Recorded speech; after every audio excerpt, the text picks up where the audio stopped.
20일 눈에는 눈, 이에는 이.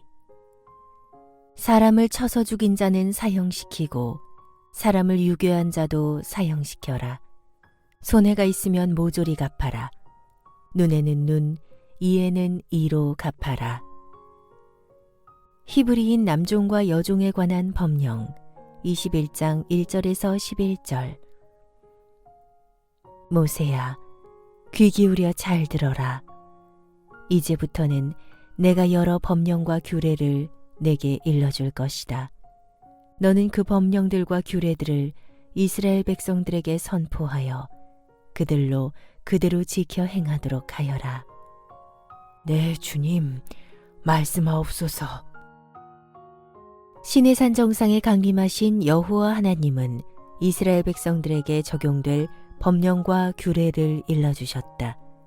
이 같은 법령과 규례는 모세가 하나님께 부여받은 뒤 백성들에게 전달해 주었다. 그래서 이른바 모세율법이라 불린다. 모세율법은 하나님께서 모세에게 직접 말씀해 주신 것이기에 신적 기원을 지닌다. 또한 모세 시대의 여건과 상황이 반영되었다. 따라서 모든 모세율법에 대해 오늘날의 시각에서 문자 그대로 이해해서는 안 되고 당시의 여건과 상황을 충분히 감안하여 살펴보아야 한다. 하나님은 입을 열어 모세에게 말씀하셨다.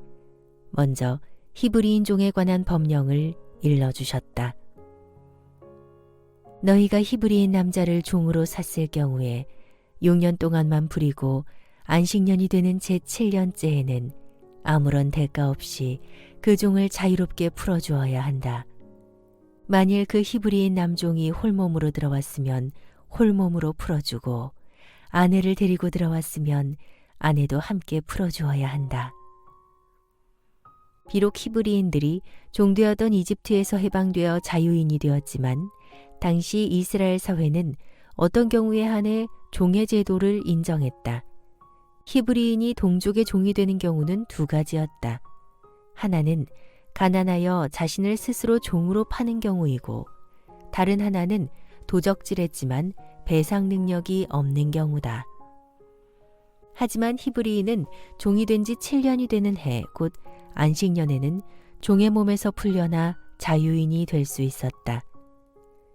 6일간의 천지창조 사역 후 7째 날에 쉬신 하나님의 안식에 근거하여 7제가 되는 날이나 해에는 안식일 또는 안식년이었기 때문이다. 하나님의 말씀은 계속되었다. 만일 주인이 그 히브리인 남종에게 아내를 구해주어 장가들게 하였고 그래서 그 여자가 그 남종에게 자녀를 낳아주었다면 제7년째 되는 안식년에 그 히브리인 남종은 처자를 남겨두고 혼자서만 나가야 한다. 그 남종의 아내와 자녀들은 주인의 소유이기 때문이다.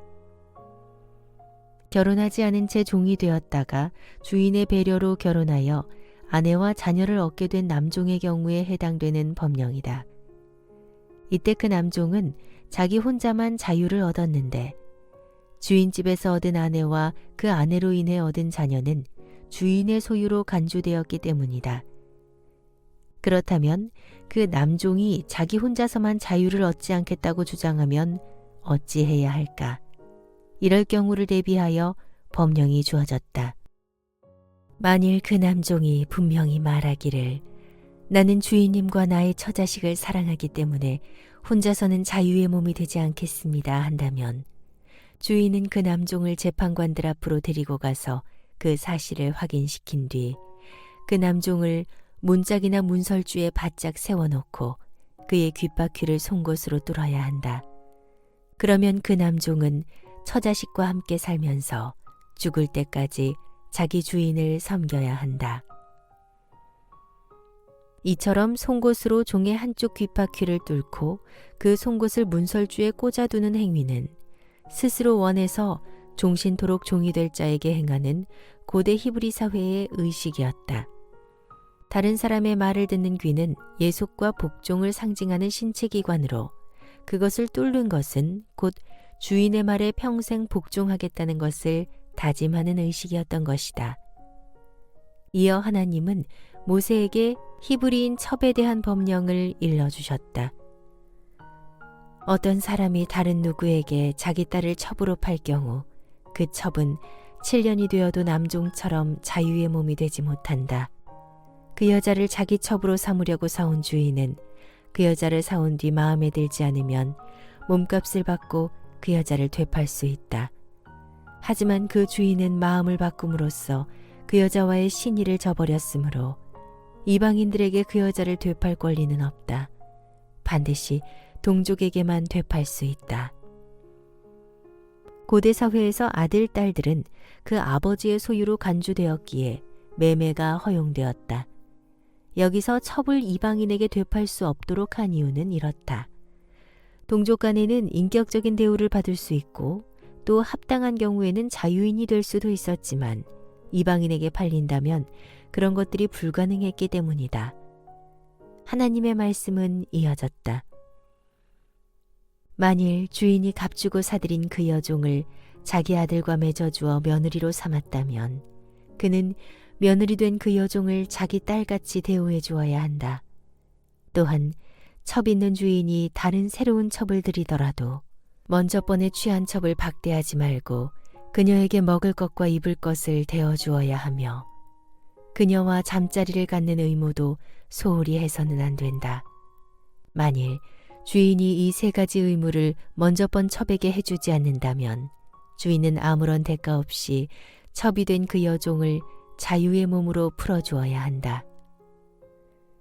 일단 첩으로 취한 여종에게 주인이 남편 자격으로 마땅히 책임져야 할 세 가지 의무에 관한 법령이다.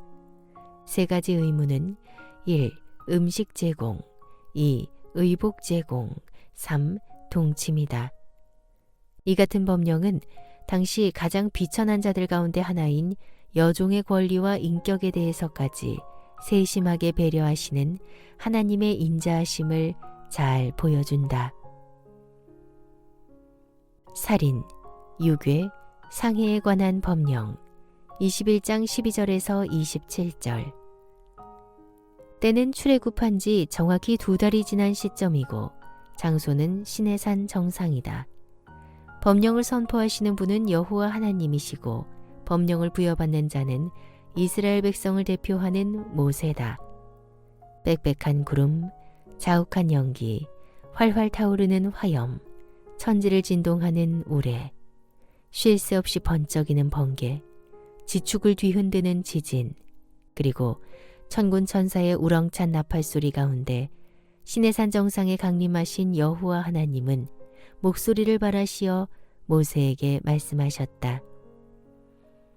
누구든지 사람을 죽게 한 자는 반드시 사형에 처해야 한다. 그러나 고의로 죽인 것이 아니고 실수로 죽였다면 나 여호와가 그 자의 목숨을 그 사람의 손에 붙인 것이 되므로 내가 그 사람에게 피신처를 마련해 줄 것이다. 그러나 누구든지 악한 마음을 품고 일부러 이웃을 죽인 경우에는 그가 내 제단으로 피신했더라도 너희는 그를 끌어내어 반드시 사형에 처해야 한다. 악한 마음을 품고 고의로 살인한 자는 10계명 중 제6계명을 범한 살인죄로 인해 사형에 처해졌다. 그러나 실수로 사람을 죽인 자, 곧 과실치사로 사람을 죽인 자는 하나님이 마련해 주신 피난처로 몸을 피함으로써 목숨을 부지할 수 있었다. 이는 후일 가나안 정착 후에는 도피성 제도로 보다 구체화된다. 자기 부모를 때린 자는 반드시 사형에 처해야 한다. 또한 자기 부모를 향해 욕하고 저주하는 자도 반드시 사형에 처해야 한다. 자기 부모에 대해 손발이나 도구를 사용하여 폭행을 가한 자는 마치 살인자처럼 여겨져 사형에 처해졌다. 또한 비록 손발이나 도구를 사용하지 않았더라도 자기 부모를 향해 욕하고 저주한 것은 말로써 폭행한 것이므로 역시 사형에 처해졌다. 이처럼 부모를 욕하거나 저주하는 죄는 하나님을 저주하는 죄와 더불어 혀를 함부로 사용한 죄를 물어 사형에 처한 2가지 죄 가운데 하나였다. 이는 하나님께서 부모의 권위를 얼마나 높이 존중하고 있는지를 잘 보여준다. 사람을 유괴한 자가 유괴해낸 그 사람을 팔았든지 잡아두었든지 그 유괴자를 반드시 사형에 처해야 한다. 사람을 유괴한 것은 타인의 생명을 도적질한 행위이므로 자신의 생명으로 배상해야 한다는 원리다. 하나님은 모세에게 계속 법령을 일러주셨다. 이번에는 상해에 관한 법령이다.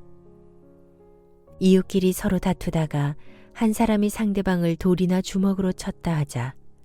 만일 맞은 자가 죽지는 않았지만 그로 인해 몸져 눕게 되었을 경우 피해자가 지팡이를 짚고라도 몸을 움직일 수 있으면 때린 자는 처벌을 면한다. 하지만 가해자는 맞은 사람이 완전히 나을 때까지 생활비와 치료비를 전부 대주어야 한다. 이럴 경우에 가해자는 일단 감금되었다가 피해자가 살아나면 석방되어 치료비와 손해배상을 지불해야 했다. 그러나 피해자가 죽으면 살인자가 되어 사형에 처해졌다. 주인이 남종이나 여종을 때려 그 자리에서 숨지게 하면 그 자는 반드시 처벌받아야 한다.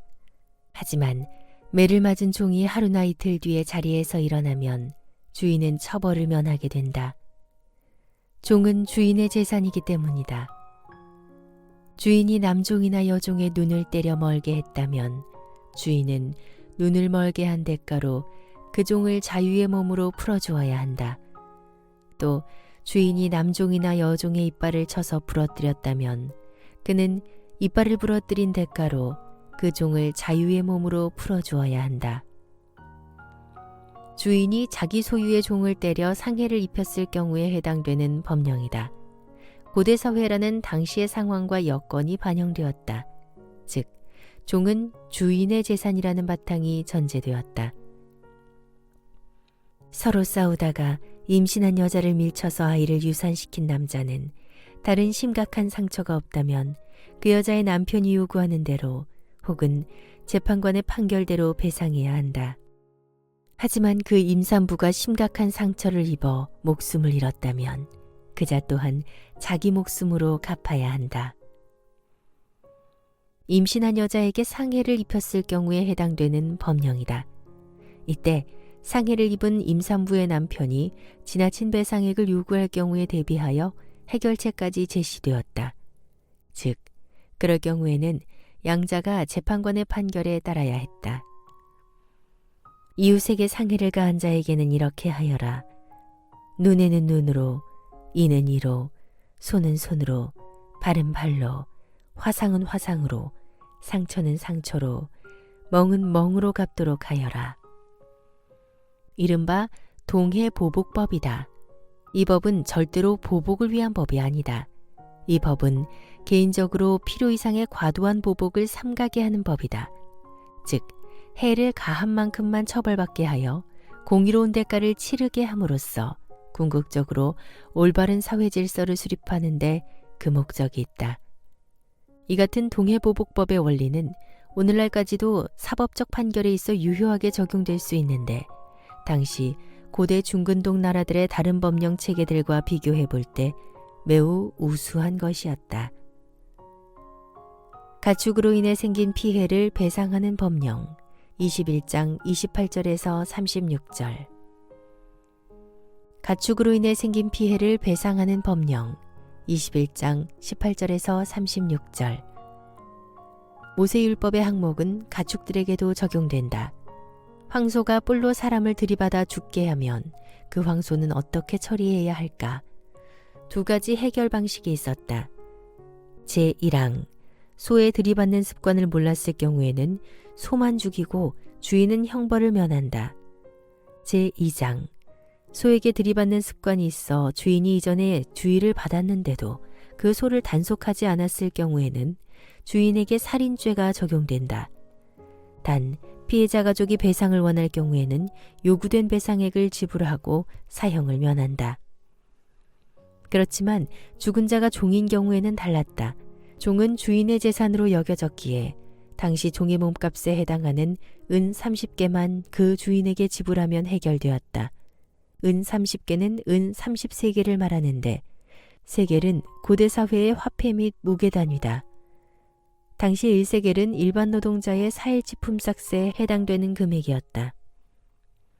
오늘날 원화로 따져 하루치 품삯을 10만 원으로 계산한다면 1세겔은 40만 원에 해당되고 종의 몸값인 30세겔은 1200만 원에 달하는 금액이다. 하나님은 계속해서 모세에게 말씀하신다. 자, 어떤 사람이 구덩이를 파두었다 치자. 구덩이를 파놓고도 메우지 않아서 거기에 가축이 빠져 죽으면 구덩이를 판 사람은 가축의 임자에게 죽은 가축 값을 배상해 주어야 한다. 하지만 죽은 가축은 구덩이를 판 사람의 차지가 된다. 또 어느 집 황소가 남의 집 황소를 들이받아 죽였다 치자. 들이받은 황소의 임자는 그 황소를 팔아 그 돈을 죽은 황소의 임자와 절반씩 나눠 가져야 하고 또 죽은 황소의 고기도 절반씩 나눠 가져야 한다. 하지만 그 황소가 본래 들이받는 버릇이 있는 줄을 알고도 임자가 그 황소를 단속하지 않았다면 들이받은 황소의 주인은 살아있는 자기 황소를 죽은 황소의 임자에게 내어주고 대신 죽은 황소를 가져와야 한다. 이 같은 피해보상법은 가축의 주인이 의무 소홀로 인해 이웃이나 상대방에게 피해를 주었을 경우 그에 상응하는 대가를 지불하게 함으로써 결코 자신의 의무를 태만하지 말 것을 교훈하는 데 그 목적이 있다. 비단 이 법령뿐만 아니라 우리가 모든 모세율법에서 주목할 사실은 이것이다. 즉, 알고 있었느냐 아니면 모르고 있었느냐 하는 인지성 여부다. 또는 일부러 그랬느냐 아니면 실수로 그랬느냐 하는 고의성 여부다. 그에 따라 처벌 및 배상 수위가 확연히 달라졌다. 이처럼 여호와 하나님은 무엇보다 사람의 생각과 마음을 중시하시고 감찰하시는 분이시다.